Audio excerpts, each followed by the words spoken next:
Self-assembly is about how independent parts come together on their own to build precise things. I'm Skylar Tibbetts, and I'm the director of the Self-Assembly Lab at MIT. We want materials to be a new medium to make decisions, potentially be intelligent, reconfigure, change our lives. Materials that have robot-like things, but with no robots. We tend to use large-scale, abundant, readily available materials like plastics, foams, metals.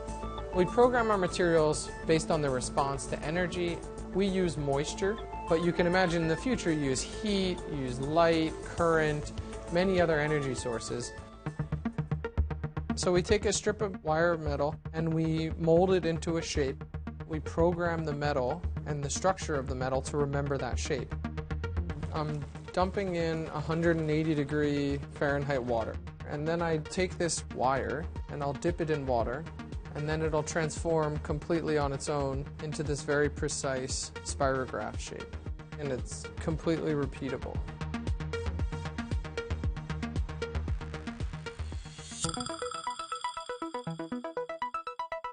In this project, there's two materials. There's a black material and a white material that are printed. And we print with these very precise materials in very precise places. So it folds from a flexible, record-like shape into a rigid, saddle-like shape. So you can imagine these materials self-fold into shoes, into garments, into components for planes, into tires that change grip, where the materials are smarter and they actuate themselves. This prototype, when you push down, it bulges, showing how a pipe could expand based on capacity. And then you can imagine pipes that shrink to change flow rate, so they pinch or they undulate. In the future, we hope that I wouldn't need to actually change this through force, and it could adapt completely on its own. We're always excited about doing things that are seemingly impossible. We're pushing the limit. If it seems like we can't, let's try to do it.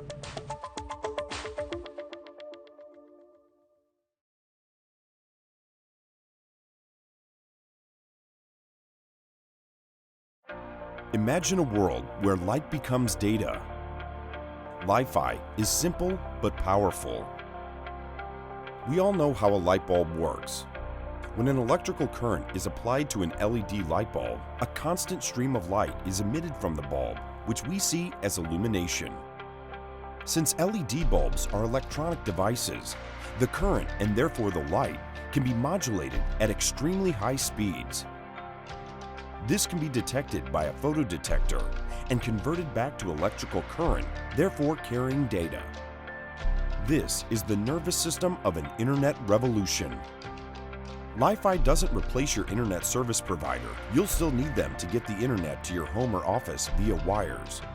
However, once you have that high-speed connection, you can deploy your fast, secure Li-Fi network using power over Ethernet or powerline communications. Li-Fi offers greater density than many other radio frequency solutions. For example, if you have an average Wi-Fi router in your office that provides up to 100 megabits per second and 15 people are connected to that router, it means that you might only be able to access 4 megabits per second. However, with a Li-Fi network of lights that offer 42 megabits per light, even if you had only 8 lights in your room, those same 15 people could share more than 300 megabits per second. That's dense and fast wireless communication. Real Li-Fi is also bidirectional, full duplex, and high speed. Data is transmitted and received at the same time, resulting in a really fast, reliable user experience, especially when doing things like Skype calls, video streaming, and virtual reality. Real Li-Fi is fully networked. That means all the lights in your Li-Fi network can speak to each other and hand over as you move around the space. Each light even has its own IP address, which means that you can offer location tracking and geofencing within your network. Li-Fi, a world with unprecedented data and bandwidth. Be part of the light revolution.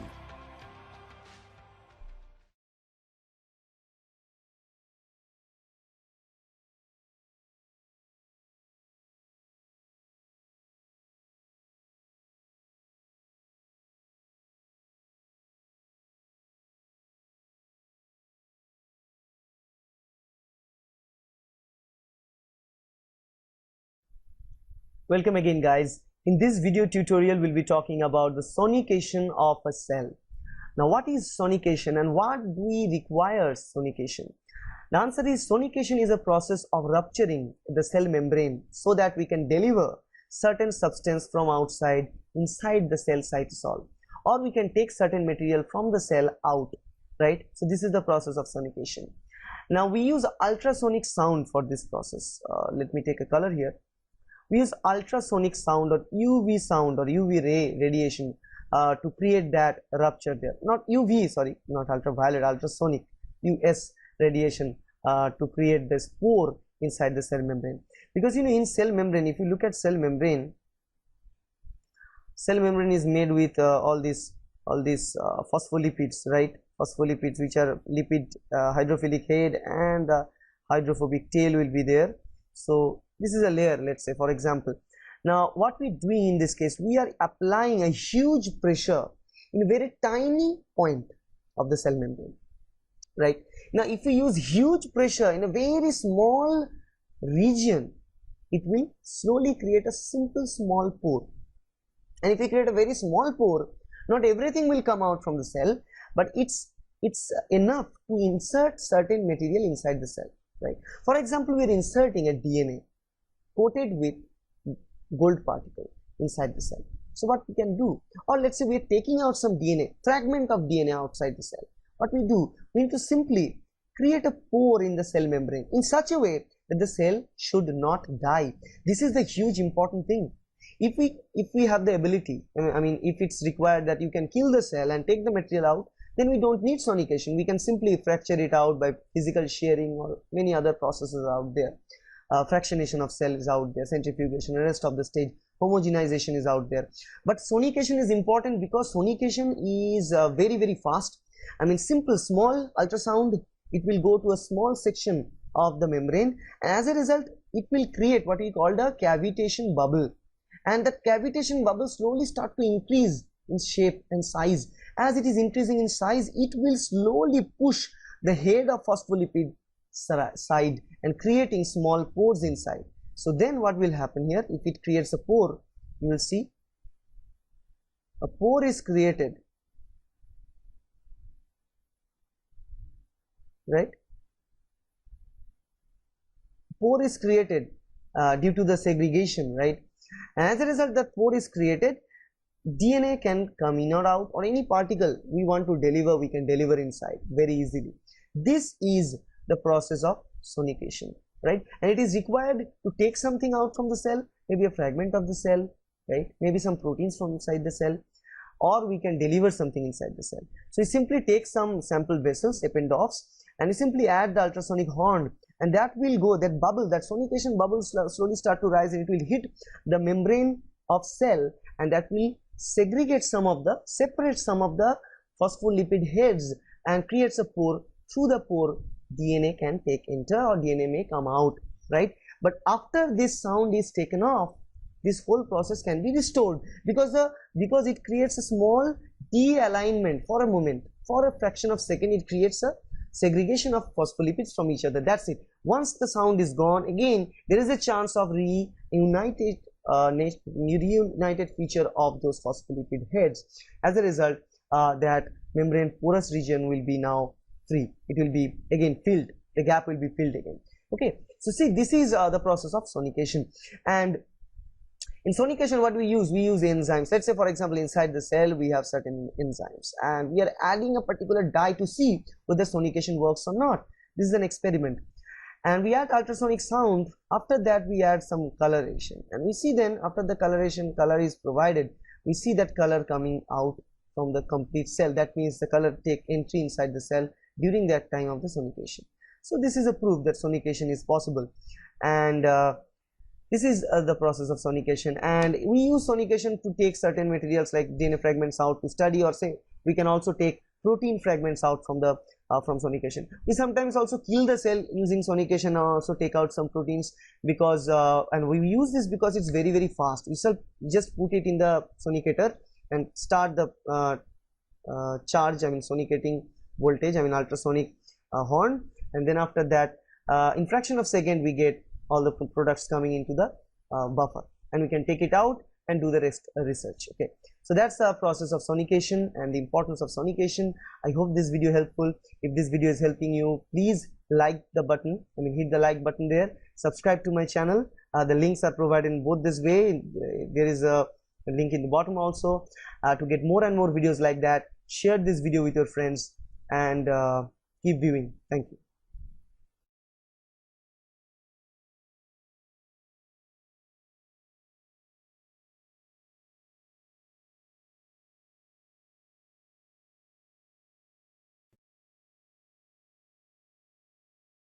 We're going to discuss ultrasound physics and some basic principles. We'll be reviewing the definition of ultrasound, a little bit about physics, transducers, artifacts, and some basic terminology you need to be aware of. Ultrasound is a mechanical pressure wave, as all sound is, and it's measured in cycles per second, denoted by the unit hertz. Now, audible sound, that which we can hear, is 20 to 20,000 hertz. Ultrasound is anything above the 20,000 hertz range, but medically diagnostic ultrasound is roughly in the 2 megahertz range or higher, or 200,000 hertz and higher. Sound is described by its wavelength and frequency, and you can see here the wavelength is the distance from a point to another point on the wave, and frequency is the number of cycles per second, or the number of occurrences over time. So if we look at the red marker, the number of waves that pass over that area per unit of time is the frequency. And frequency and wavelength are inversely related. So you can see here we have one wavelength with a set frequency. As we have a shorter wavelength, we have an increased frequency because there'll be more waves passing over a certain area per second. And if we have a longer wave, there's a lower frequency. Now, ultrasound is a pressure wave.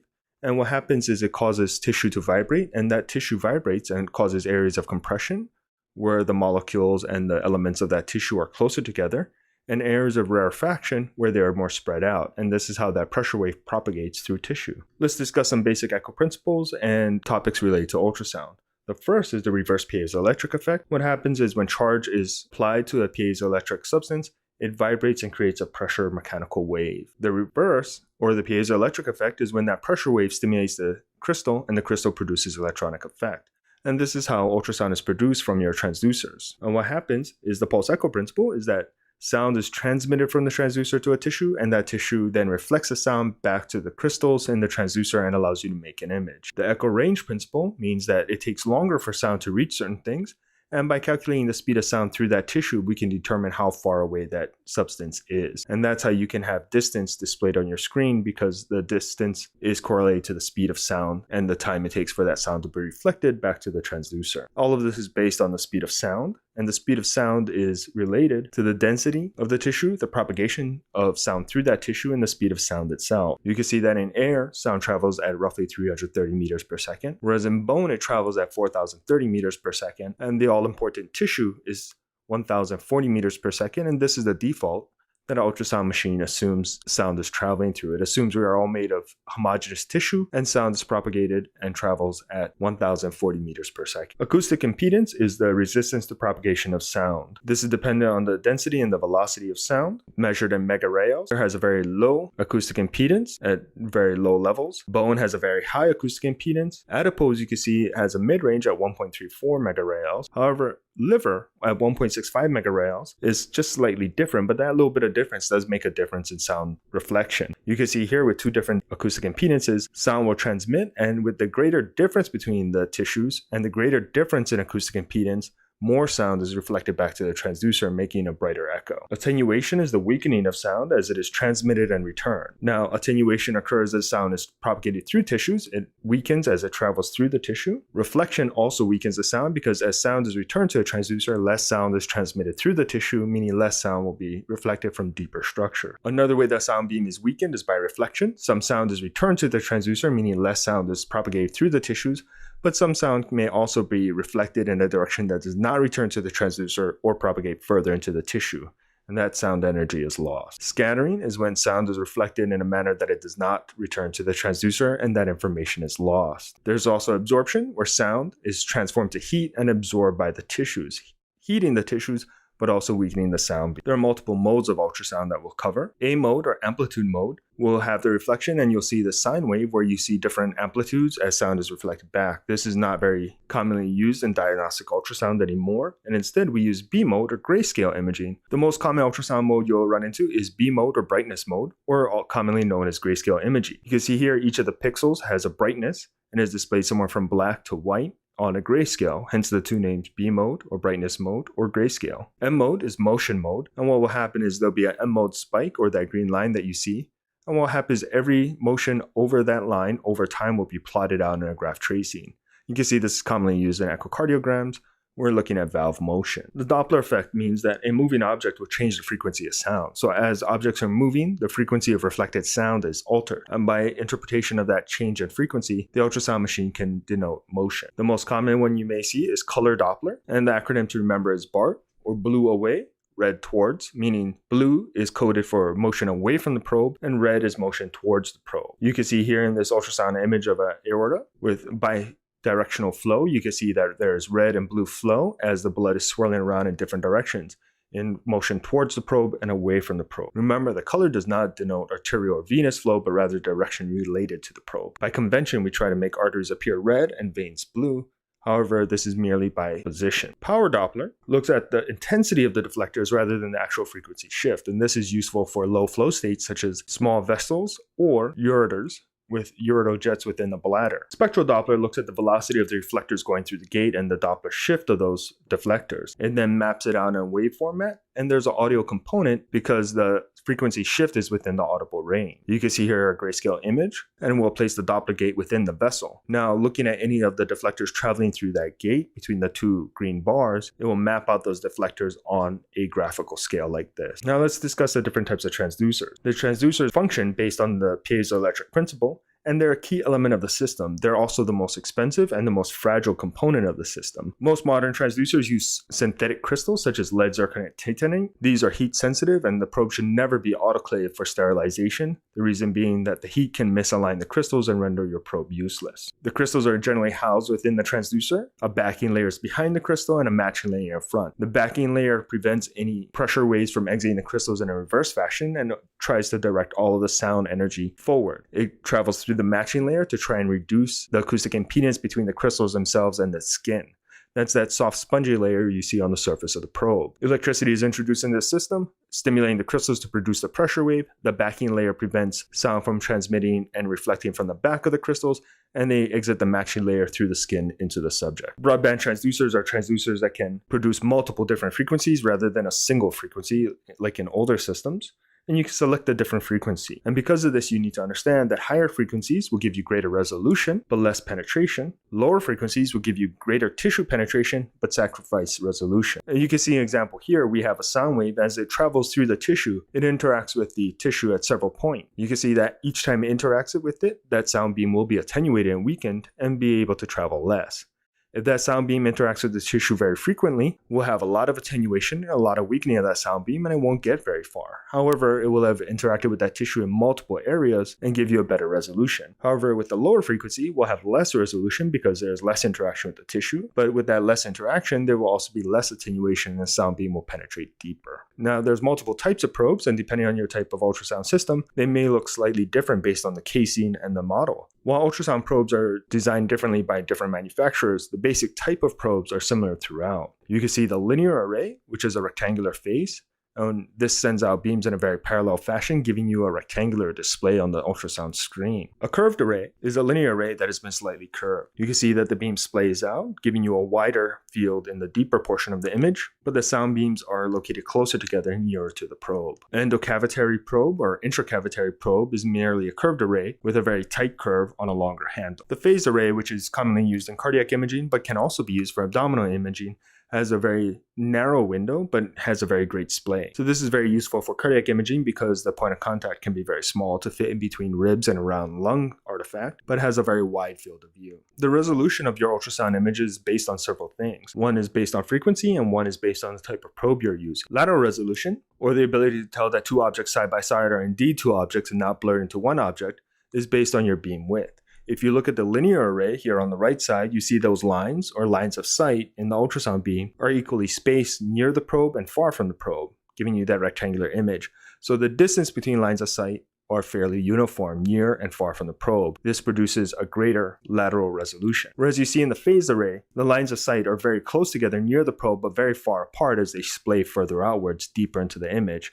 reducing your lateral resolution deeper into the view. Axial resolution, or the ability to tell that two objects, one in the near field and one in the far field, are actually two objects and not blurred into one object, is based on your frequency. Higher frequencies allow the sound beam to interact with the tissue more frequently, allowing you to differentiate axial resolution much clearer than with a lower frequency as displayed on the left of the screen. Axial resolution will always be greater than lateral resolution. Let's discuss some artifacts that you may run into as part of using ultrasound. Artifacts are based on several presumptions that the ultrasound machine makes, one of which is that sound travels only in a straight line, sound speed is uniform throughout tissues, a single pulse from the probe is emitted and returned, attenuation is uniform, and signals only occur from the main beam of the ultrasound. Shadowing artifact is produced when there is a high difference in acoustic impedance. What happens is there is a high attenuation of the sound beam, and that sound, because of the high acoustic impedance, is reflected back to the transducer, making a very bright image, but no sound is transmitted past that interface. You can see here in the gallstone, we can see the bright interface where the sound beam is reflected from the gallstone. Now the gallstone is not calcified, but it can have very high acoustic impedance compared to the tissue around it, and therefore sound does not penetrate further. And this area highlighted in black would be the area of acoustic shadowing, meaning that sound is not transmitted past that surface. You can see here as we scan through a gallbladder with multiple stones, you can see the area where the stones are, and the sound beam is reflected back to the probe with shadowing behind it. Posterior acoustic enhancement occurs when there is a very low attenuating surface, and this occurs when there is a fluid interface. Now the fluid does not interact with the sound beam as it does with solid tissue, and therefore the sound beam is not weakened. So the sound beam remains very strong. So when that echo returns from behind the fluid structure, it has not been attenuated as greatly as if it traveled through tissue. The ultrasound machine interprets this as a greater signal and makes those images brighter. You can see here behind the fluid-filled bladder, the soft tissue is very echogenic and very bright, much more than the surrounding structures. And this is because the sound that has traveled through the bladder has not been weakened, as it has only traveled through fluid rather than tissue compared to the lateral aspect. And the sound that is reflected is much stronger, meaning much brighter. Defocusing artifact occurs when there is a fluid interface, and what happens is the fluid bends the sound beam and it causes a defocusing artifact. Most commonly you'll see this as called lateral cystic shadowing, meaning that as the sound beam travels through that fluid interface, it is slightly bent. There's a slight refraction of the sound beam, causing some echo dropout towards the edges because the sound that would have traveled through that tissue behind it has been bent inward. You can see here on the internal jugular vein, there's evidence of lateral cystic shadowing here because the sound beam that would have traveled into that tissue has been bent slightly inward. Mirroring artifact is because when sound travels, it hits a very strong reflector, it bounces off that reflector to interact with tissue, returns through that deflector, and returns to the probe. However, the probe and the machine assumes that sound has only traveled in a straight line. It therefore takes that reflected sound and maps it in a straight path. You will most commonly see this in your FAST exam when you're looking above the liver. The sound beam interacts with the diaphragm, reflects off the diaphragm into the liver, bounces off that tissue, back off the diaphragm and back to the probe. The effect of that is that it appears that there is liver on both sides of the diaphragm. This is called the mirroring artifact and is a normal occurrence with aerated lung above the diaphragm. And you can see as we're scanning through, you can see that the liver appears to be mirrored on both sides of the diaphragm. Reverberation artifacts occur when sound travels into tissue. Because of high reflection, the sound bounces within that tissue and returns multiple signals to the probe. Because the probe assumes that ultrasound has traveled only in a single line, those reflections and reverberations are then mapped in increasing depth throughout the image. You can see here the reverberation line passing in through the bladder, and you can see that it does cross anatomic boundaries, leading you to the assumption that it is an artifact. It is a reflection of the probe bouncing off the peritoneum on the anterior surface of the bladder. You can see here that the ultrasound beam reverberates between the pleura and the pneumothorax. And you can see those reverberation artifacts passing throughout the field of view here. This is also what produces your B lines in pulmonary edema. In pulmonary edema, the space between the aerated lung and the edematous tissue of the lung is very small, so those reverberation lines are very narrow and very close together, looking almost like a vertical line. So let's discuss orientation and planes. There's an indicator on the probe which aligns with the indicator on the screen. Unfortunately, indicators may vary by probe and by manufacturer. Orientation is based on the indicators, and body orientation or abdominal preset orientation is based that the indicator will be pointed towards the patient's right, the patient's head, or somewhere within that 90-degree range. And this is so that you can look at the ultrasound image and be able to orient yourself as to the direction of the image. So by convention, the indicator probe should be pointed towards the patient's right, their head, or somewhere within that 90-degree plane. So if you look at this ultrasound image, both of a transverse and a sagittal image, because of the indicator and orientation convention, I can tell that on the transverse image, we can tell which is right and which is left. And on the sagittal image, we can tell which is cranial and caudal. You can see here in a sagittal image, because my indicator is oriented towards the patient's head, I know that the indicator side of the image is towards the patient's head or cranial, and the bottom of the image is towards his feet or caudal. In a transverse image, because the indicator is oriented to the patient's right, I know that the right side of the image has the indicator dot on it, and the non-indicator side is the patient's left, making the structure measured is abdominal aorta and not his IVC. Let's discuss imaging plane. Sagittal images are cutting from an anterior to posterior plane, and the indicator would be oriented towards the patient's head. A coronal view is cutting from lateral to medial, and the indicator would also be pointed towards the patient's head. A transverse view would be going from anterior to posterior, and the indicator would be oriented to the patient's right. Now, an oblique view would be somewhere within that 90 degrees, and the indicator would be pointed towards the patient's right side or towards their head, somewhere in that 90-degree range. Cardiac orientation is slightly different. Cardiac orientation has the indicator pointed towards the patient's head or their left side. Now, unfortunately, when we talk about head, we're actually talking about the superior portion of the heart. So the indicator should be pointed towards the superior portion of the heart. And because the heart is an oblique structure, we're sagittal to the heart and not necessarily the external anatomy of the patient. You can see here that the indicator is pointed towards the external anatomy of the right shoulder, but on the image, it is actually pointing towards the top of the heart, giving you a sagittal view of the heart rather than a sagittal view through the patient's body. And mostly when we discuss specific organs, we were talking about sagittal and transverse in relation to that organ and not necessarily external anatomy. So once again, in a cardiac preset, we are sagittal view of the heart, indicators towards the top of the heart or the head portion of the heart, and the non-indicator towards the foot or the bottom portion of the heart. In a transverse view, the indicator is oriented towards the patient's left side, so that when I look at the image, I can see a transverse cut through the left and right ventricle, and I know which is the left and which is the right ventricle based on probe orientation. Let's discuss some ultrasound terminology used to describe images, and this is echogenicity. The amount of echoes or the amount of whiteness within an image determines its echogenicity. And it can be hypoechoic, hyperechoic, isoechoic, or anechoic, and it is a relative scale. For instance, we see more echoes within the circle, meaning it is more white within the circle than the surrounding tissue, so the circle is hyperechoic to the surrounding tissue. The surrounding tissue is hypoechoic to the circle. Here we see that there is less echoes or less whiteness within the circle, so the circle is hypoechoic to the surrounding tissue, whereas the tissue is hyperechoic to the circle. Here we can see that there's the same amount of echoes within and without the circle, so the tissues are isoechoic or of similar echogenicity. The circle here is completely black and has no echoes within it, so it is anechoic. You can see here on this image of the lower thorax with atelectatic lung, spleen, and a pleural effusion.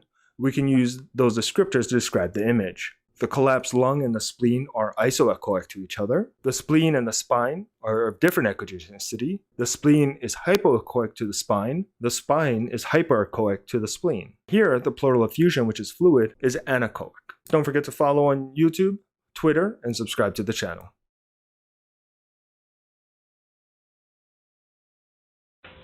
Hi, I'm Bob Trupp, physical therapist. Brand Haney, physical therapist. And together we are the most famous physical therapists on the internet. In our opinion, of Right, course. today we're going to talk about the TENS unit. Sure. Just very quickly, 3 things that everybody should know. One, the first thing you should know is how does it work? Yeah, TENS. What are you talking about? Yeah. TENS unit. Transcutaneous electrical neuromuscular stimulation. That's a mouthful. Yeah. We'll stick to TENS. Yeah, we'll stick to TENS. It's basically a little electrical unit that's going to give off some electrical impulses. What's happening when those electrodes, when you have pain, that pain, the message of pain is sent up to the brain via the nerves, right? This is a pretty basic drawing here. This is as crude as it gets. We're not going to get into heavy neuroanatomy here. Right. So basically what we do is when it sends little impulses, this sends little impulses that are supposed to try to cut off that nerve pathway. So Sure. that message is no longer getting up to the brain. The TENS unit. Generally the way you're going to do this is you're going to go to get a prescription from your doctor, and you're going to go to your physical therapist, and they're going to give you a unit to take home and try. Right. So that's the best way to do it. Now I've seen these, that you can buy these online, but I don't think they're very strong, and some of them are very deceptive. They're actually not TENS units, they're EMS units, more the muscle stimulator units. Sure. And those are totally different things. Now, if you have a pacemaker or a defibrillator, you're definitely not going to want to put this over that area. I wouldn't even use it at all. Right.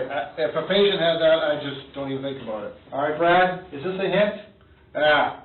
Don't put it on your eyes. Oh, now thought you meant your glasses. Over your glasses either.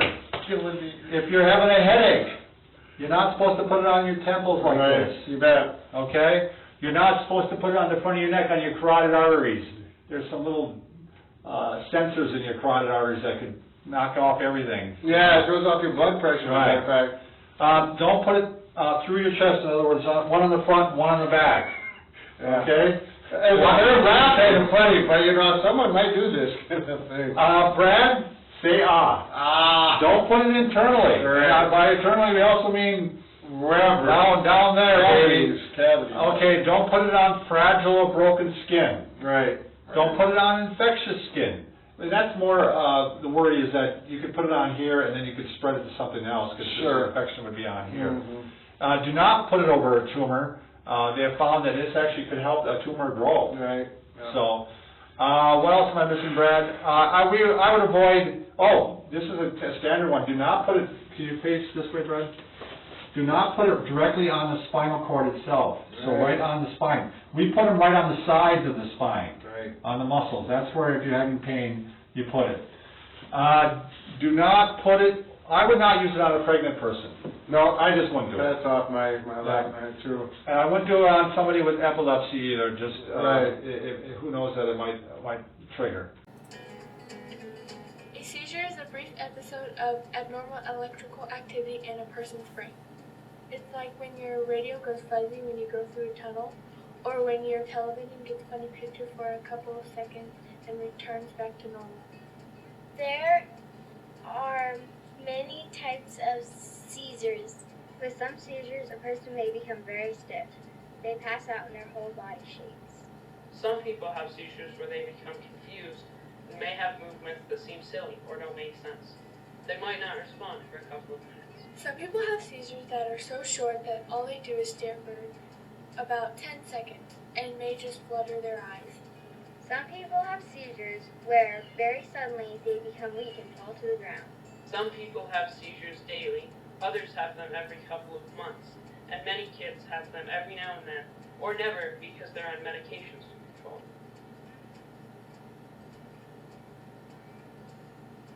Epilepsy is when a person has 2 or more seizures from something other than a head injury or from being very sick. Having epilepsy or seizures is nobody's fault. Sometimes people may have different types of seizures with their epilepsy. Some people with epilepsy may have a reason for their seizures, such as a brain injury when they were born, or a trauma that may have occurred. But for most kids with epilepsy, we don't know the cause and we assume it was something they were born with. There are a lot of medical tests for someone who has a seizure or seizure disorder. These tests are important because they help your caregivers keep your body safe and healthy. One of the most common tests is called an EEG. This measures the electrical wave patterns in our brains. What do you mean we have electricity in our heads? Everyone has a pattern of electrical activity in their brains to tell their bodies what to do. An EEG involves meeting one of the nice technicians who will put little wires called leads on and around your head. While the technician places the leads, you will lie down on a comfortable bed and watch your favorite movie for about. After they place the leads, they will then wrap your head in light, soft gauze. Now you have a silly hat. Later we'll ask you to blow on a pinwheel for 3 minutes to see how fast you can get it to spin. It's best if you can fall asleep for a little bit, so bring your favorite stuffed animal, a blanket, or a book to help you fall asleep. The last step is a flashing light show. All you have to do is sit back and enjoy. After all of this, your caregiver will remove the gauze and the technicians will use some cold, wet liquid to remove the leads. This won't hurt either. And then, except for some funky hair, you get to leave.